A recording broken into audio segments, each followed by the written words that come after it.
Glad you could make it today. Thank you for joining us. Today's topic is all about pivoting your business so that you can first survive and then thrive through this crisis. We've got quite a lot to cover today, so I'll move straight on. While I'm just doing the introduction, if you could just type into the chat box, what your biggest wins have been over the last week. It's great to start on a positive and to share what you've all been up to. And unfortunately, I can't do anything about being able to see what the chat's doing, so I'll just have to leave it as it is for now. But let's know what your wins are, and we'll get started. So my purpose today is twofold, really. The first is to look at areas of your business to pivot. Now, that might be pretty obvious at the moment, given the circumstances.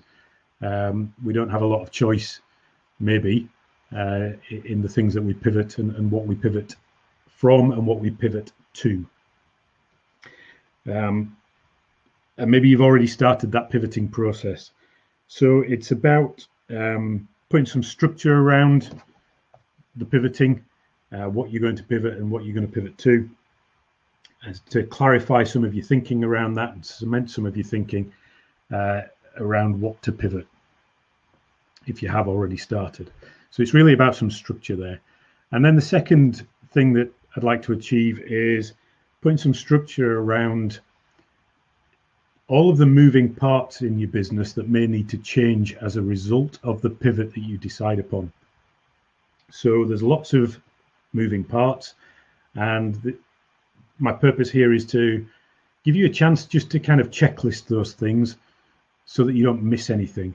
The idea here is so that you can be proactive, so that you're making changes, thinking about what the changes need to be first before you actually go ahead and do anything. So think first, then act, so that things aren't happening ad hoc as we go through the process. So if you can just type into the chat box that that's okay with you, that you're okay for me to proceed like that, and we'll get started. Thanks for some of the wins here. So thanks, Angela. Successfully launched a new online service. Simon's diffused a potential disaster. Brilliant. I'd like to know more, but I guess over the public setting like this, maybe it's not appropriate. But that's great. Thanks, Simon. And Olga has decided to add a new service and sourced out equipment and chemicals. Now is the time to market it and sell. Brilliant. That's just what we want to hear. Thanks, Olga. Good. So 5 basic principles to start with, and it's all summarized in this little acronym. So pivot. First thing is purpose.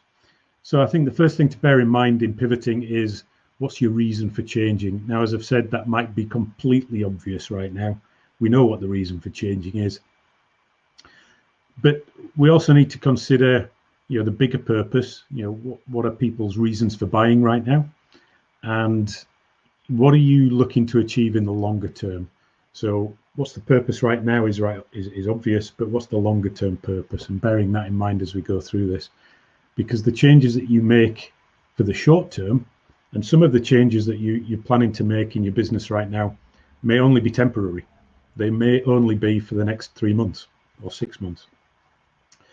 But then we have to consider the impact and the strategy as we start to transition out of this situation going forward. So what changes are you making, and will you have to change back, or will you retain those changes and progress with them in your business going forward?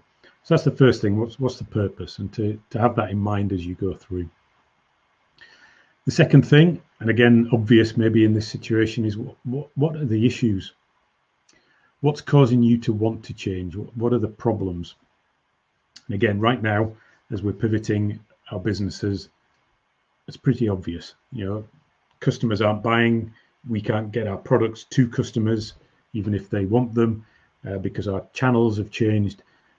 The reasons and the issues are obvious, but I'm giving you this as a framework for pivoting in general, because the principles we talk about today are not just applicable to pivoting in a crisis, but also pivoting a business at any time, if the market changes or you find that what you're doing isn't working. So that's the second principle of pivoting. The third is vision. What is your vision, your idealized vision of the future? What would you like your business and your marketplace to look like as a result of the changes that you're planning to make? Because all of the changes that you do make should be done through that lens of what you're looking to achieve and what you want the future to look like, ideally. So that's the third principle. Fourth is opportunity. Clearly we need to be looking for the opportunities in order to pivot. We pivot away from the problems and towards the opportunities. So what's the opportunity that you see emerging? So having your eyes open, your ears open, your view of the world so that you can look for those opportunities. So that will guide your brainstorming as we go through this. And then the third principle is that we're looking to thrive. If you set a goal at the start of this year that was an ambitious goal based on where the market was, well, maybe hang on to that goal. Maybe it's too soon to be giving up on it. So thriving is, what do you want to see the result to be? And maybe it's about being as ambitious now as you were 3 months ago before this really hit. So that's just some framework really to start the process off and get you thinking around what you're pivoting for and what you're pivoting to. Some of you may recognize this curve, particularly the green curve here. It's the Kubler-Ross change curve. And I put this up right at the beginning as a principle that we need to be considering at different levels as we start to pivot our businesses. So you're going through this process, emotional process. Your employees are certainly going through it. Your customers are going through it too. So these different levels, we need to consider where people are as we start to pivot our business. So at the start of the crisis, as perhaps lockdown was announced, people went into shock, and different people will have gone into different amounts of shock and expressed it in different ways. But as there's that level of shock, energy levels might be high, shown by that blue line, but there's generally a certain level of negativity around that shock. And then we go into denial. That denial phase tends to have a higher level of positivity associated with it, but a lower energy as well, because that denial phase is, well, actually there's no problem here. Why am I worrying? There's no need to worry. So there's no action, there's no energy, or low energy. And we've all been through that. I mean, that happened a couple of weeks ago for most people. I think most people are through that denial phase now, although there's still some denial around the fact of whether we should be doing anything about it as a business. Should we be pivoting our business? So there's that denial there. The next stage is frustration. The positivity drops steeply, but the energy levels, a negative energy kind of comes in at quite high levels. So there's lots of frustration, anger maybe, so higher energy, but negativity with that, until we drop to the bottom of the curve where we kind of hit a kind of depression. So this isn't clinical depression as we would normally think about depression necessarily. It's more a case of thinking, well, there's not much I can do about this anyway, so I may as well just sit back and just see what happens. So it's that kind of low energy, low motivation kind of phase, until we come out the other side and start to experiment with new ideas. And this is where we need to be with pivoting. This is where we start to think, well, what can I do? And start to get creative about some of the solutions. So hopefully the fact that you're all here today means that you're coming through the other side here and starting to experiment. Maybe you've already started, and that's great. And you need to start playing with a few different ideas to come out the other side until you finally make a decision about which path you're going to take, and then you can really start to integrate those ideas and move forward. As I've said, your employees are going through the same process of denial and frustration and depression and starting to experiment as they come out the other side. But as the leader, you need to be ahead of them. You need to be leading the process. But part of that leading is recognizing that they may be behind you and on a different part of the curve. So how will you communicate with them to bring them forward?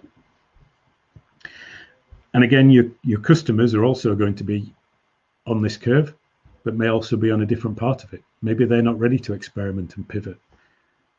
So your marketing messages and the products that you decide to deliver to them may be colored by this curve as well. So I just wanted to spend a little bit of time on this slide just to explain that. It may be perfectly obvious, but it's just about keeping this in mind as you start to think about pivoting your business and then starting to communicate with your team and with your employees and with your suppliers what those pivots are and what you're trying to achieve, because they may be on a different phase of the curve, which may make them more or less receptive to the messages that you're trying to get across.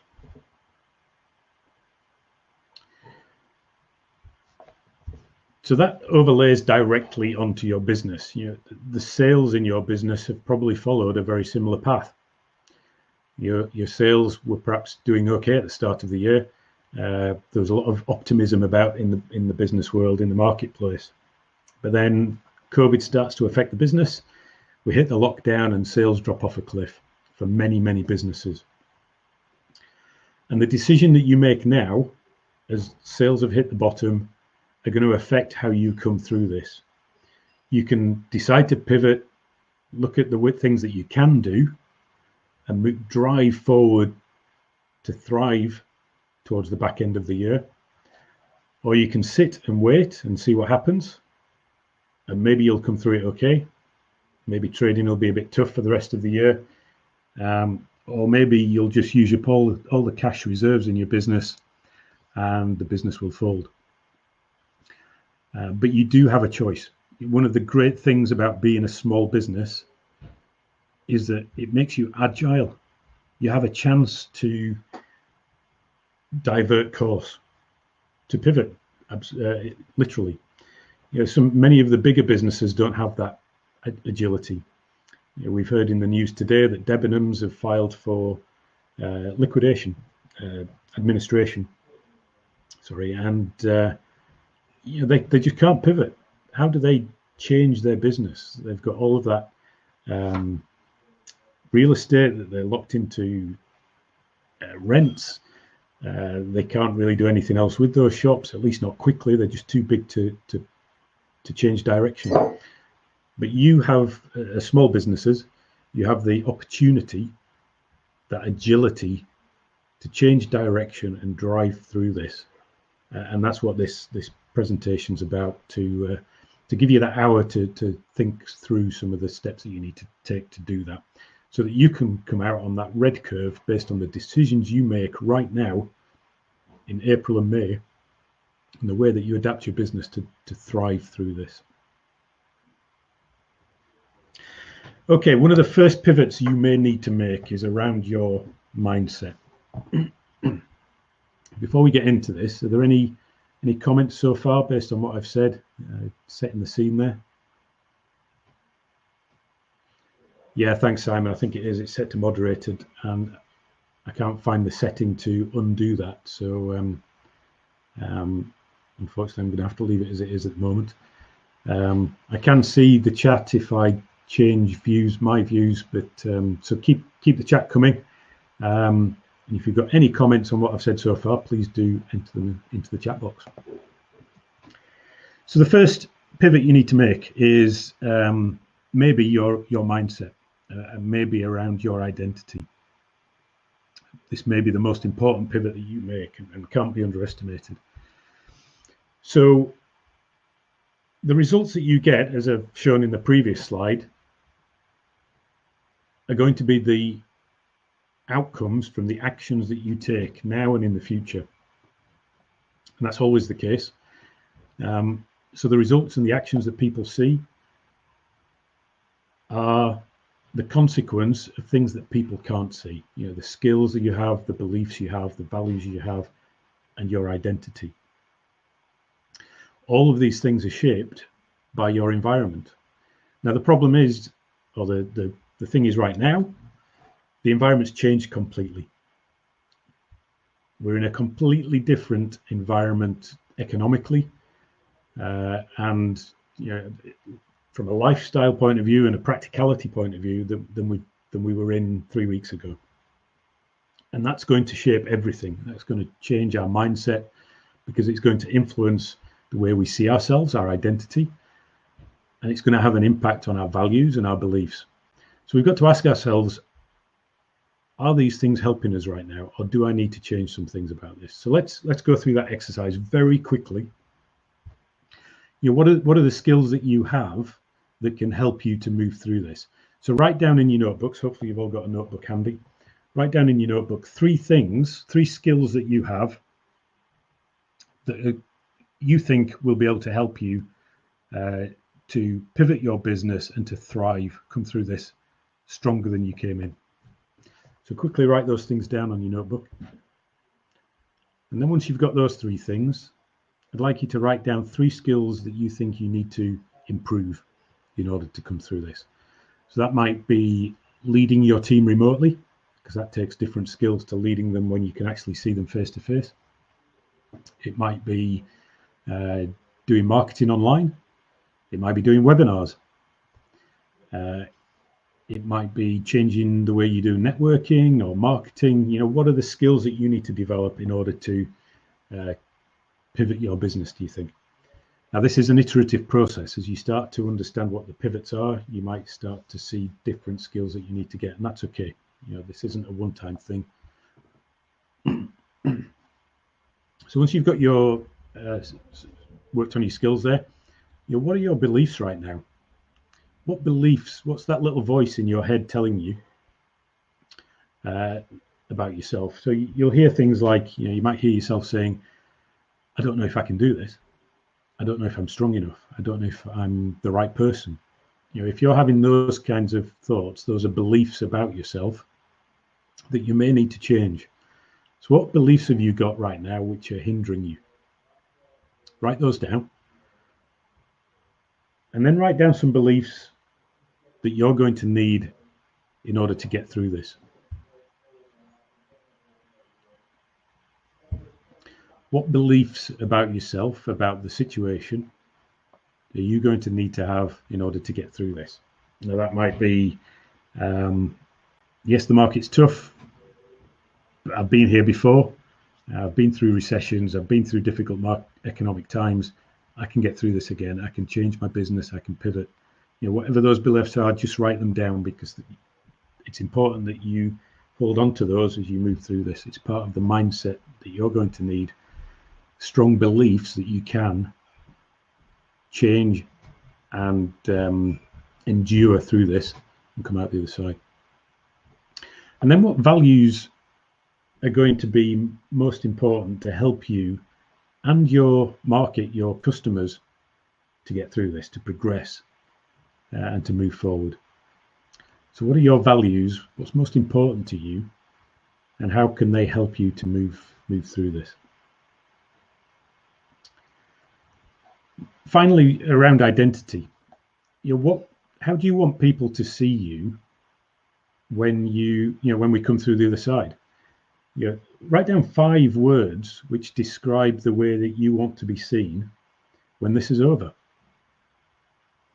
You know, do you want to be seen as the go-to person in your marketplace that helped your customers to get through this too? You know, that you were always there, you were rock solid for them when the chips were down. When they needed you, you were there. You know, how do you want to be seen when you come through the other side? That's going to help to guide the changes that you make in your business.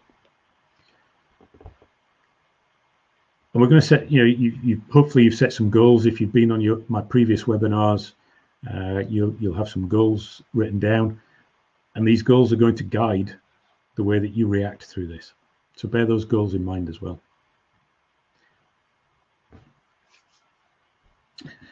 So again, if you've been on my previous webinars, you know the formula for change that I have and the action coach espouses, and it's very simple.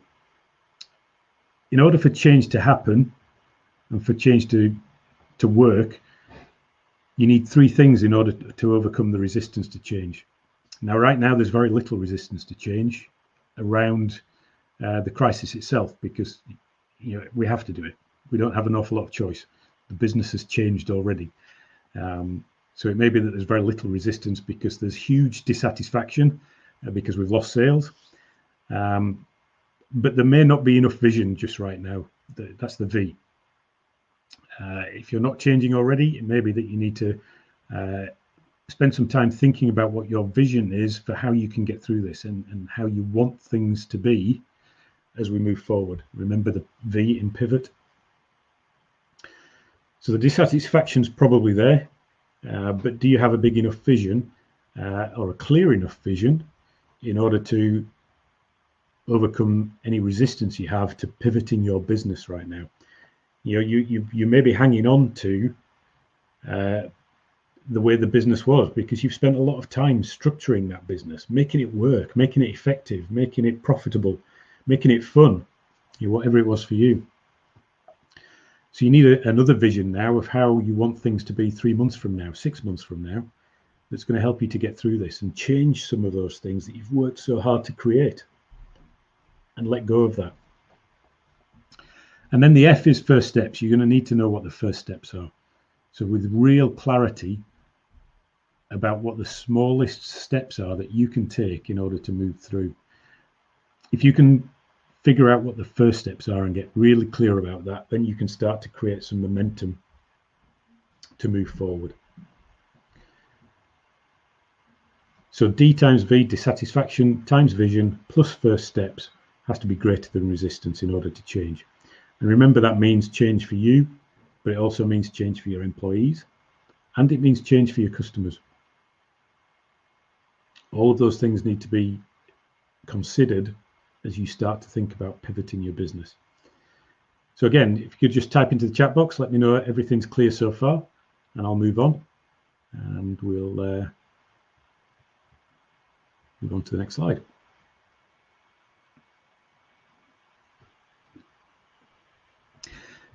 So number two, after thinking about your mindset and how that needs to change in order to pivot your business and move forward, the first practical part of your business, or the first tangible moving part of your business that we may need to think about, is your target customers. It just makes sense to start there. Now, if you're like many businesses, you've probably got a number of different target customers. Your target markets may be quite fragmented, lots of different groups with lots of different wants and needs. Now, as you pivot your business, particularly because we need to be moving quickly, the pace of this crisis and this economic downturn is one of the things that sets it apart from probably every other economic downturn there has ever been. And because the pace is so fast, the changes that we need to make in the business are so fast. So that may mean simplifying your business and focusing on one or two key markets in order to move forward. So one of the pivots you may need to make is picking one or two target markets to focus on, and not trying to serve and service all of the target markets that you have in the past. Again, that might be hard to let go of some of them. That's part of that change process that we need to go through as we pivot. And that simplifies the rest of this process, really. If you can focus on one or two key target markets, then it simplifies all of the other moving parts that we have to consider in the business. And the first thing it simplifies is understanding what your target market's custom wants and needs are. Okay. So if you've got one target market that you're going to think about, it's easier to think about what their new wants and new needs are, as opposed to all the old wants and needs of lots of different target markets. So think about that. That's the first thing for you to think about. What are your new target markets' wants and needs? As we start to think about target markets, we're going to inevitably start to think about the products and services that we've got. And we need to integrate all of these ideas. So I'm breaking this down, doing it piece by piece, but clearly you can't just do that. So all of these things need to be integrated. So one of the things to consider here is, the magic matrix of your current products and services with your current target market versus delivering new products and services to your current target markets, or your old products and services to new target markets, maybe a target market that you've never considered serving before, because you've got a new product idea that you think will fit with some of your customers, or you've got a new product idea that you think will fit with completely new customers that you've never served before. So this idea here, you've got 4 options: existing products with existing customers, existing products with new customers, new products with existing customers, or new products with new customers.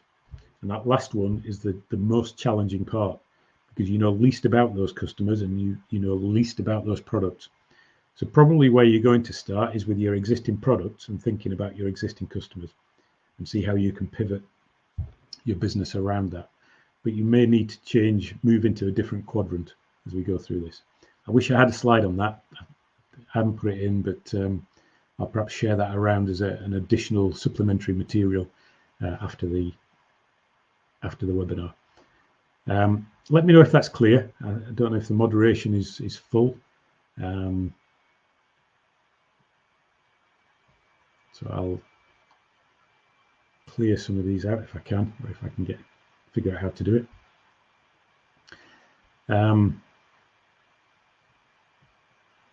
Okay, moving on. So thinking about your target markets, wants and needs. Once you've identified a few that you might be working on or thinking about serving with your products and services, we need to think about what their wants and needs are. And there's a couple of tools here that might be useful. The first is Maslow's hierarchy of needs. Many of you will have come across this before. And normally it's thought of as a pyramid, although Maslow never actually presented it as a pyramid. So at the bottom of his pyramid, there's physiology. And we all know that physiology is at the bottom because the first thing that everybody did when this crisis struck was went out and bought toilet roll. The only thing on their minds was their physiology. The second thing is safety. Everybody's thinking about how can they go to the supermarket safely, wearing gloves, face mask, or even just a scarf around their face, just to provide some feeling, if not actual safety, then some feeling of safety. And then we move up into love and connection. And again, in this crisis, we know that this is important because we see on social media in particular messages of people trying to connect over Zoom, talk to their families, even though they can't see them, and go and see them. We know that that's important because we see evidence that it's happening, and you're probably doing it as well. And then we move into areas which are harder for us to see in this crisis, so levels of esteem. But again, on social media, we see people perhaps needing their ego to be massaged or boosted during this, so getting onto videos and doing things so that they can have that feeling of self-esteem. And then we get into self-actualization, which is where our real purpose in life, our true selves, is being actualized. And some of you may have been there before this and may need to drop out of that for a time because things aren't the same anymore. And that might be hard, but we've also got to think that our customers as well are affected by this, and maybe moving up or down this hierarchy and end up in different places. So your customers' wants and needs may have changed from what they were around the products that they were buying from you before, and maybe around something else. It may be more around physiology and safety now than it was before. or it may be around staying connected. So how can you serve those needs as they've perhaps moved further down this hierarchy as this crisis has struck? Another way to look at this is Tony Robbins's model of the basic fundamental human needs. So Tony Robbins suggests that there are 6 basic human needs that sets us apart from animals, really. And these are, firstly, variety and certainty. So we all need certainty in life. And one of the things that we all are struggling with right now is a lack of certainty. None of us knows exactly when we're going to come out the other side, when we're going to reach the peak of deaths, and when the lockdown is going to be lifted, and what that relaxation of measures is going to look like. So, we're all struggling with that a little bit, and your customers will be too. We all need a little bit of variety. We all need some variety. Variety is the spice of life, after all. But that variety needs to be of the controlled measures. So again, maybe this is something that you can tap into right now. Lots of people are going to be suffering from boredom, being stuck in the house, not being able to get out, one bit of exercise every day. So suffering from a lack of variety. So maybe that's a basic human need that you can tap into. Moving on, we can think about significance and connection. People want to have significance in their life. It's that level of esteem in Maslow's hierarchy. So how can your employees get significance? How can you help your customers to stay significant? Either because they're delivering their products to their customers, and you're helping them do that, so they're staying relevant and significant in that way. So tapping into that, understanding your customers' needs. And connection I've already talked about with relevance to Maslow. So how can you help your customers stay connected, either with family, with friends, with their customers, with their suppliers, through their supply chain? So different ways of tapping into their needs. And then growth, either personal growth or business growth. As I've said, businesses have hit that sales slump right now, many businesses, because of the crisis. So how can you help them to come through the other side as a business and fulfill that need? And or personal growth. Lots of businesses going online and offering training programs. Someone who was on the webinar 2 weeks ago has pivoted their business already away from providing services to providing training, which is about other people's growth, so that they can contribute more or become more significant. So tapping into these human needs, helping you to understand your customers so that you can pivot your target customer either away from who you were delivering to before, or delivering the message in a different way so that you're tapping into what they now need rather than what they needed in the past. So hopefully that makes sense. Let's see what comments are. Yeah, great. Thanks, Angela.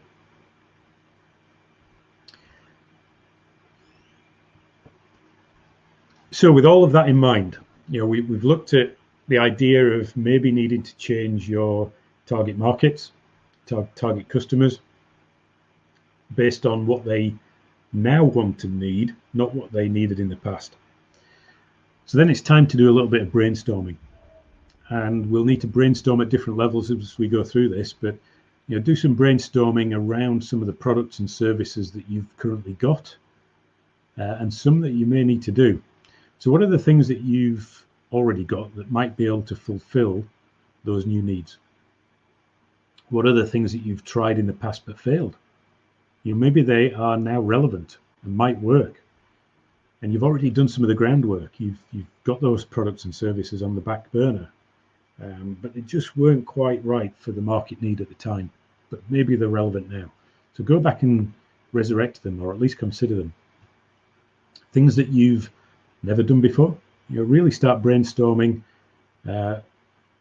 things that you've just never considered before.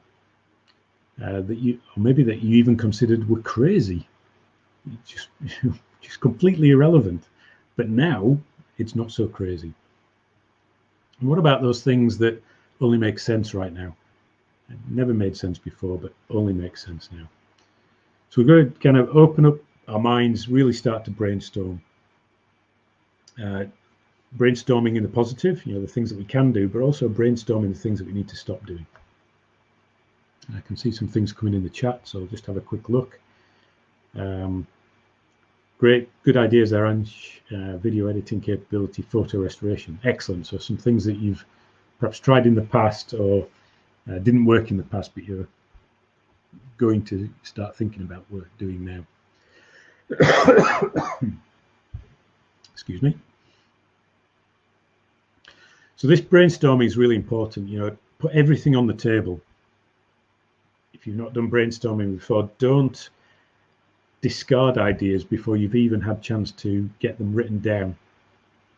Just open up your mind and freestyle your thinking. Get as many ideas down on paper as you can. If you think you're struggling, if you struggle to get to 10, then push yourself to get 15. If you struggle to get to 25, struggle to get to 50, push yourself to 50. It's about getting as many ideas on the table as you can at this point. As crazy as they may sound, as you write them down, it doesn't matter. Don't discard anything. And do this with your team. If you haven't furloughed them already, get as many people involved as this as possible. You can do blind brainstorming so that you get your team to come up with 10 ideas each without discussing them, and then bring them to the table together and see what the common ideas are, see what the crazy ideas are that only one person's had. Just look at different ways of doing it.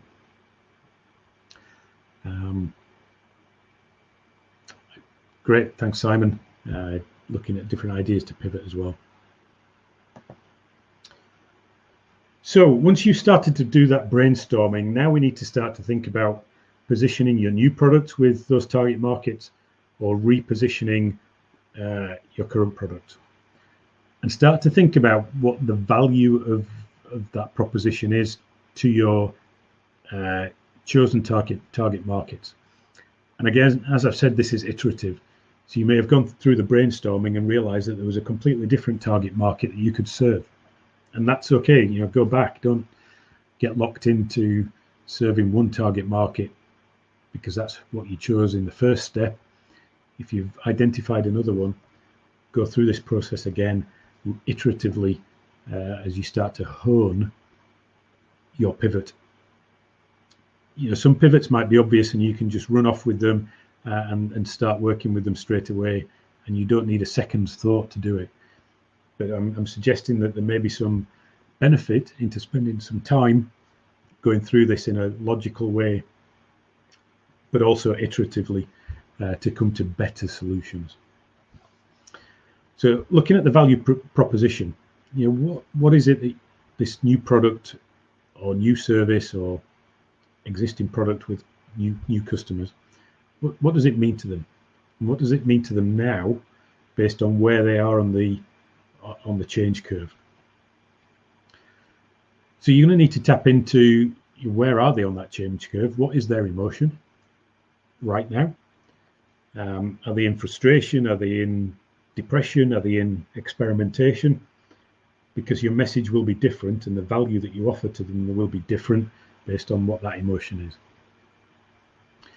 Secondly, make a list of all the features, but focus on the benefits. Features, yes, but benefits are most important because that's what you're going to sell them on. That's the value that you deliver. Nobody buys a drill, they buy the hole that they want in their wall in order to put the shelf up. Remember that? So yes, figure out what the features of your drill are, but figure out what the benefits are to your customer of that drill, in the analogy. And then figure out what your process is to deliver that value proposition. What are the steps that you need to take in order to deliver that process from first contact with the customer to getting that product to them and to getting paid for that. That transfer of value. You deliver value to them and they deliver value back in terms of paying your invoice back to you. So what's the whole process there? It's very common to think about USP. not necessarily essential, but right now it might be easier than ever for you to come up with a USP because there's less competition. If everybody else is in denial or depression, then they may not be competing right now. So you've got a chance to be unique in the marketplace by actually getting your products and services out there. But just being clear about what value you deliver may be enough, and making that as tangible as possible. And always remembering that what's key here in delivering your value proposition and communicating it is what's in it for them, what's in it for me here, WIFM, what's in it for your customers. That's what they want to hear. That's what you need to be clear about. And then that forms the basis for your customer communication. We're going to look at a couple of layers of communication here, but the first and most important principle is communication is the response you get. If you're not getting the response that you want from the communication that you're delivering, then the responsibility is with you, and you need to change your communication. Maybe your judgment has been that your customers are on a different part of the change curve, so you need to communicate in a different way to respond to where they actually are, where you now perceive them to be on the change curve. Maybe you're promoting a need that they don't have. So maybe you need to go back to Maslow's hierarchy or Robbins's fundamental human needs and rethink what your customers' needs are in order to communicate differently. Or maybe your value proposition just isn't quite right there, and your customers' perceptions of value isn't quite high enough. So communication is the response you get. It's not your customers that are at fault. It's about the communication that you're delivering. So looking at that messaging at its different levels to see how you can pivot the message to match where your customers are. The second thing is, the communication that you've had needs to change in terms of the new customers that you've got, the new markets, whether they are the current customers or former customers or a completely new set of customers. You might need to change your communication in terms of your strategic partners. You might want to go back to old prospects that you've had in the past that your product just hasn't been right for them, but it's right now because your value proposition is different or their needs are different. So, excuse me, looking at your communication in different ways and with the different levels of customers that you may now have to look at, and pivoting those in order to communicate to the right people and all of the people that you need to communicate with in order to get your message across. And then the third thing is you may need to change the modality of your communication. So the old way may have been face-to-face. Well, clearly that's not possible anymore. And obviously, almost don't need to say that. But email, phone, text may have been your old modalities. But now you may need to change to video, to Zoom, or Skype or some other platform. You may need to move to instant messaging on social media, WhatsApp, Facebook, that kind of thing. Or maybe you want to set up a portal on your website for customers to go to, where they can get customer specific information and they can look at the products and services that you have there and even buy online. So if you don't have if you've got products and services, maybe you need to look at setting up an online shop. Some people have been very quick at doing this. If I think of ladlers, grocers, they've been very quick at offering home deliveries and changing their portal so that they've got that offering there to deliver fresh fruit and veg packages to people online instead of, or as well as their wholesale deliveries that they do. So pivoting through changing your portals, changing your messaging, changing your modalities of communication. So that's a real practical step that you need to look at right now, is how you're going to communicate with your customers, and in fact with your employees. Even if they're furloughed, you have a duty of care there to stay in touch with them. So it's another pivot that you need to make in your business, pivoting your communication with your employees.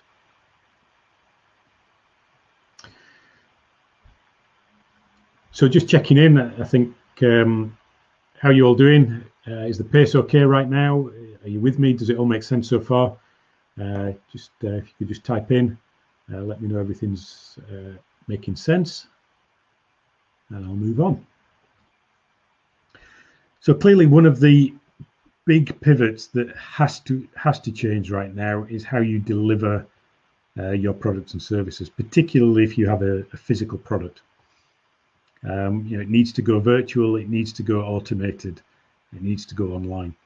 Absolutely vital. So you need to look at all of the different phases of your delivery and distribution process, from winning the work through to delivering and getting paid for it. Those three vital processes in the delivery of your products and services. Great, thanks everybody. Thanks for letting me know you're all with me so far. I'm busy taking notes. So, very simple terms, delivery and distribution for me breaks down into three phases, keeps it real simple: winning the work, delivering or doing the work, and getting paid for the work. So how are you going to pivot your processes to go virtual, to go online, to be automated?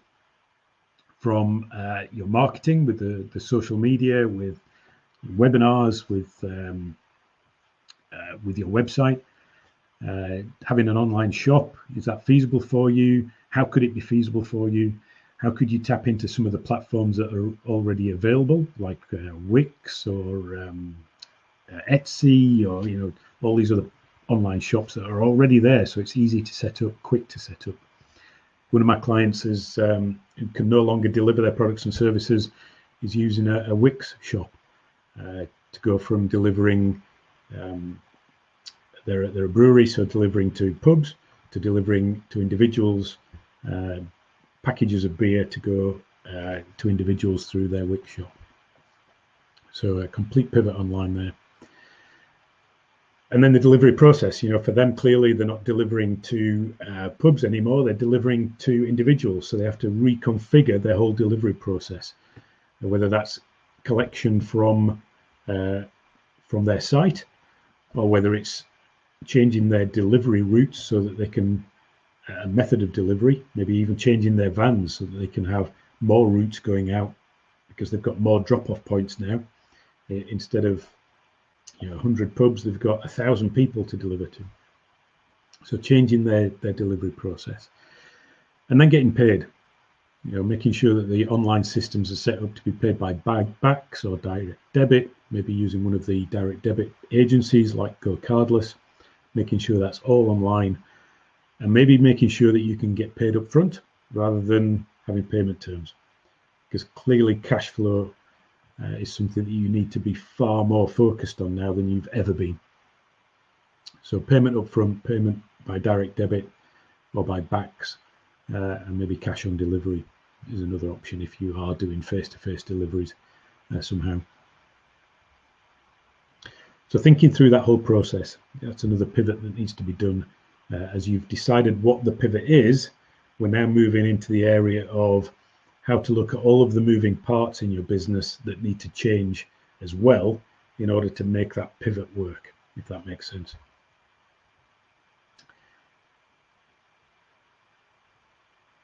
Okay, some more and longer comments coming through, so I may come back to these. It's a bit too much to read them as I go through. So bear with me, I will come back to any longer comments you've got at the end. Keep those questions coming in, and we'll come back to them. But I'll move on to the next phase of the presentation. So the next thing that we may need to pivot in order to make the pivot work is our people and resources. A very simple way to look at this is, some of you may recognize here a fishbone diagram, just a very easy way of looking at some of the pivots that need to be made. It can break down 6 M's: manpower, so that's your people. your materials and methods, your cash. If you're pivoting your business, you need to look at what the impact of that is on your cash. Will it be cash hungry, in which case it may not be the best pivot to make? Or will it be cash generative, in which case it's a great pivot to make right now? If it's going to be cash hungry, then how can you access cash in order to make that work? Is it going to be through the grants that are available? Will you look at the CBILS, the Coronavirus Business Interruption Loan Scheme, in order to make those pivots and to make that work? So cash both as a driver of the pivot that you will make and as a determinant of what pivots you will make, but also then the impact on the cash flow going forward, so that you cash flow forecast that as you make the pivot, so you can see what the impact's going to be. And then looking at the machinery, will you need new machinery? Can you repurpose old machinery? And that's plant, equipment, software, different platforms that you have, not just physical machinery, of course. And then finally, looking at the management, who's going to help you to deliver this? Maybe you'll do it yourself, but maybe there are other people that you need to get involved. Do they have the skills, the capabilities in order to help you to do it? Or do they need to be upskilled? Do they need different strengths? Do you need other people to help you? Maybe you need to look at other partners to come in to help you to make the pivots that you want to make. So again, just a checklist here of things for you to think about as you look at the pivots that you're considering, and making sure that you've got things in place to do that effectively. And if you haven't, then how can you access those things or bring them into your business to make it work? It's all about here looking at what you can do, not what you can't do.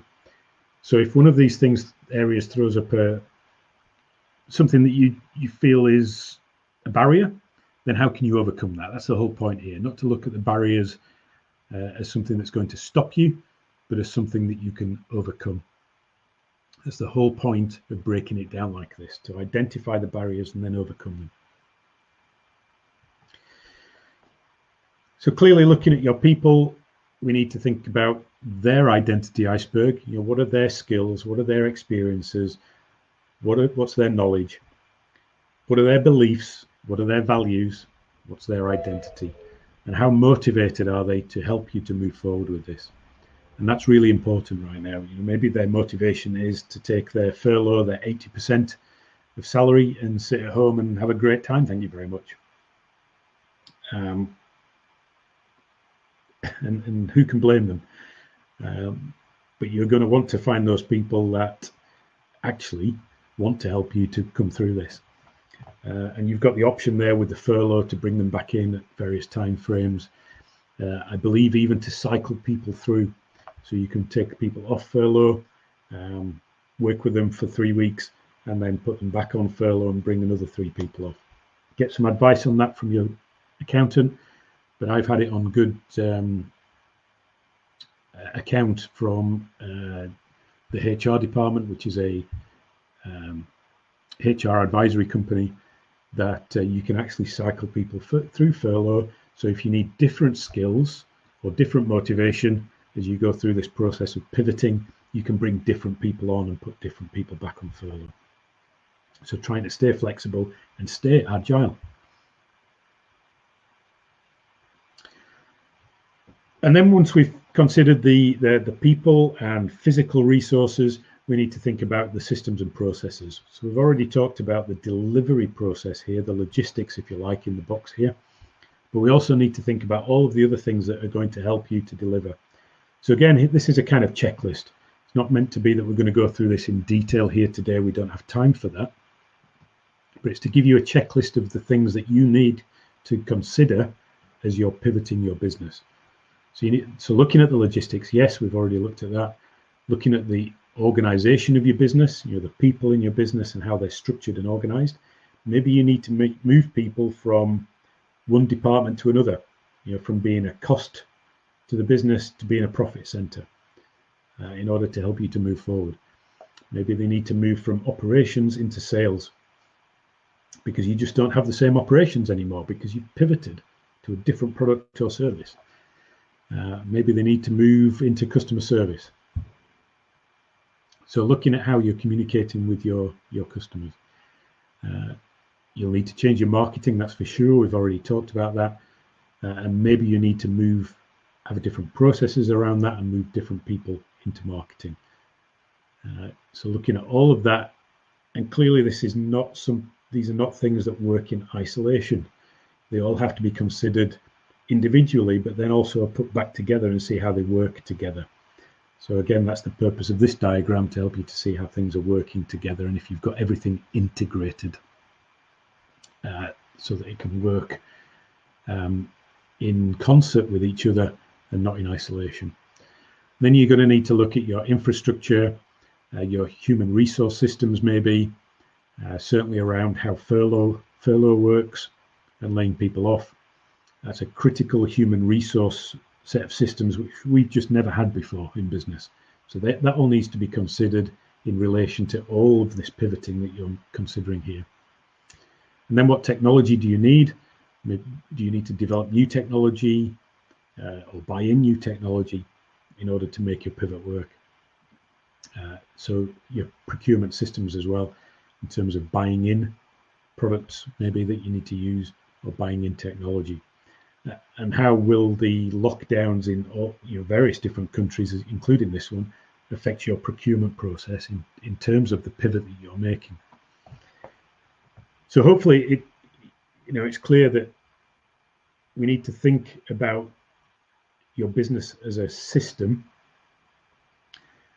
and look at how everything integrates together when you're considering a pivot. But to try and do that all at once is impossible. So you need to break it down. And the idea of the slides here is to help you to break that down and to consider one thing at once, and then to bring that all together again and to see if it still all makes sense, and to see what else needs to change in order to make it work. And maybe you need to rip it all up and start again and go back to the starting point and build up something new, because each time you do this, you realize another part of the jigsaw doesn't fit. So don't be surprised if you pivot that you have to go through it more than once as a concept before you actually find the process that's going to help you to come through the other side of that change curve. Perfectly normal. It's perfectly normal that that's going to be frustrating as well. Hence my emphasis on that today, that you will go through that frustration. It's normal. Work with it, expect it, come through the other side of it. Okay. And then again, as a checklist, all of the different resources that you need to consider as you piecing this back together. So your team, obviously, you need to consider. You need to think about your current products and services, as we've talked about, whether they're fit for purpose, whether they need to be repurposed. You need to think about your marketing. Is your current marketing investment appropriate? What's working, what isn't working? Stop the marketing that's not working and focus on the marketing that is, and look at new marketing that you're going to need to put in place. Definitely consider your own time and attention span and ability to pay attention to things.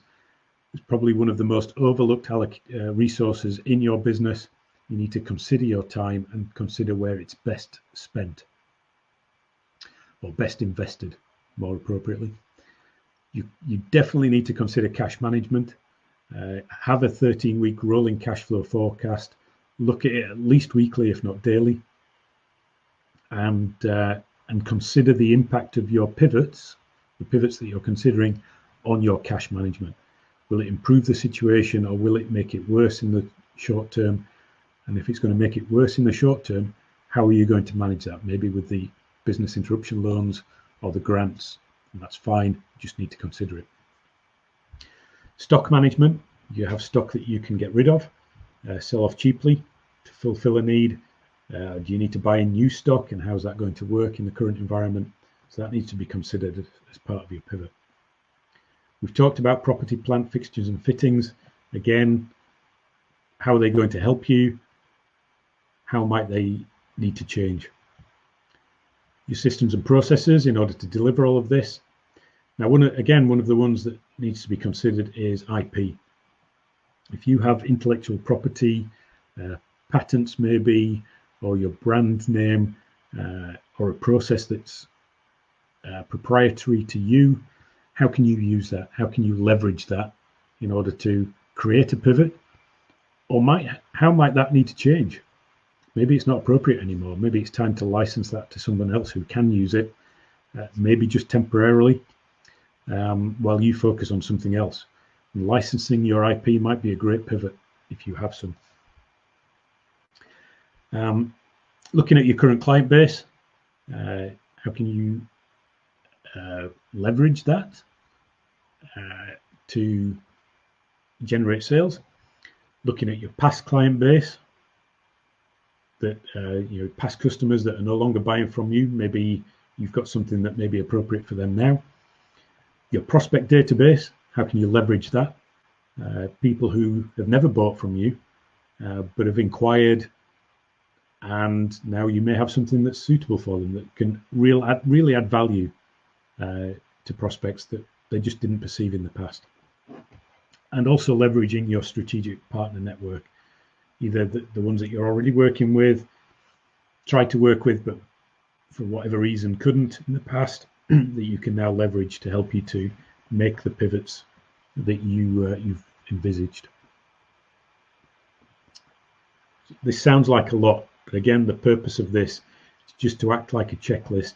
Have I considered all of these things, how they might be impacted by the pivot that I'm considering, or how I can use them to create the pivot that I'm considering? Okay. So finally, just coming towards the end now, again, thinking about your partners and suppliers.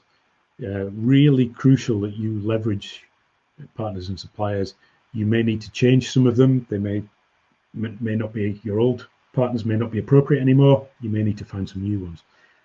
But partners come in different shapes and sizes. So again, a checklist here of different partners that you may consider. They are your referral partners, if you have them, host beneficiaries, strategic alliance partners, technology providers, your network, if you have a network of people that you regularly meet with that might refer people to you, and your suppliers.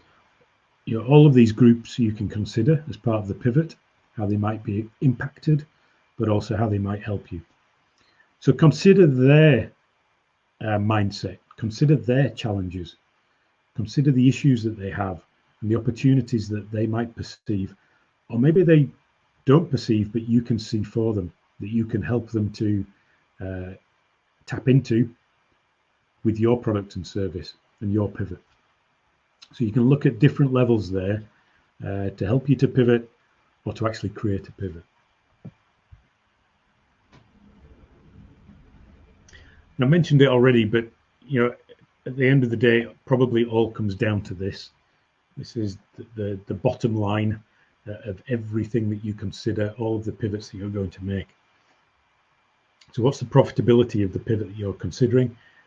What's its impact on cash flow? Right now you may be in a position where revenue has been seriously squeezed. So if you haven't already, and I hope you have, you've looked at all of your expenses and you're looking at what you can stop, what you can get rid of, what's going to be helpful in terms of pivoting and what isn't,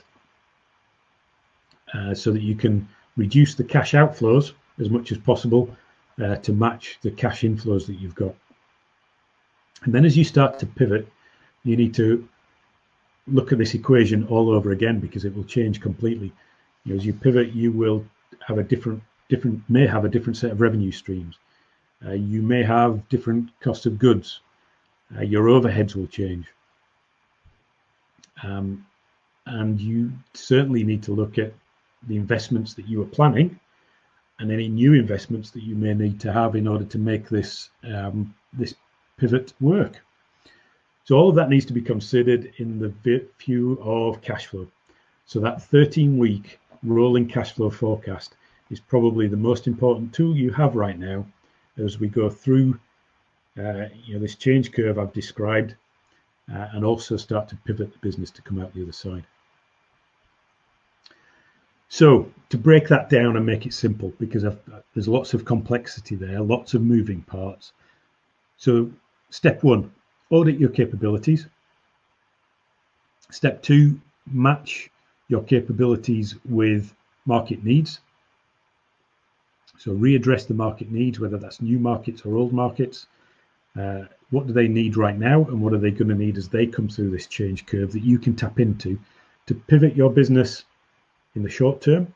And again, it might be temporary, but at least through the short term to get some revenue going to match your expenses, and then to come out the other side. And then start to develop that strategy around looking at all of the different moving parts of your business to get them all working in concert to help you to deliver what your customers now need. Identify the gaps and then work to fill those gaps. Redeploy your resources to fill them, buy in new resources to fill them, and then test the strategy. Any strategy is an experiment. We never know if it's going to work completely until we've tested it. So test small, test with low expenditure first. This is almost like starting a new business. So it's that minimum viable product concept that we need to have as we start to test some of the strategies that we're going to have. So don't make all of these changes that you've envisaged in your business all at once. Do enough of them in order to test the strategy in the first instance.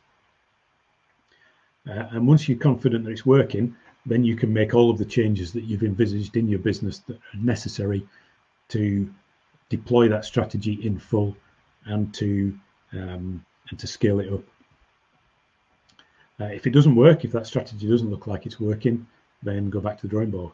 Why do you think it's not working? What part of it have you got wrong, for want of a better phrase, and that you need to modify in order to take it back to the market and try again? So test and then make all of the detailed pivots that you need to make in your business in order to scale it up and make it work in full. So hopefully that just kind of simplifies the process there, having gone to all of the complexity in the first instance. So that's it. That's the presentation. So just as I sum up, if you've got any questions, any comments, please do type them into the chat box and I'll come to those questions in a moment. So remember, pivot, purpose, issues, vision, opportunities, with the ideal of thriving as we come through this crisis. If anybody would like to look at any particular aspect of this or to do some brainstorming individually on their business, or if you've come up with an idea for a pivot and you want to look at some of the areas of your business that may be impacted in detail, whatever that strategy conversation needs to look like for you, I'm offering 5 free sessions a week to businesses to help them to survive, to help them to thrive, to help them to pivot through this to get to the other side. So if anybody online would like an hour with me, let me know and we can book that in to help you to pivot your business and get through the other side. So let's look at some of the comments.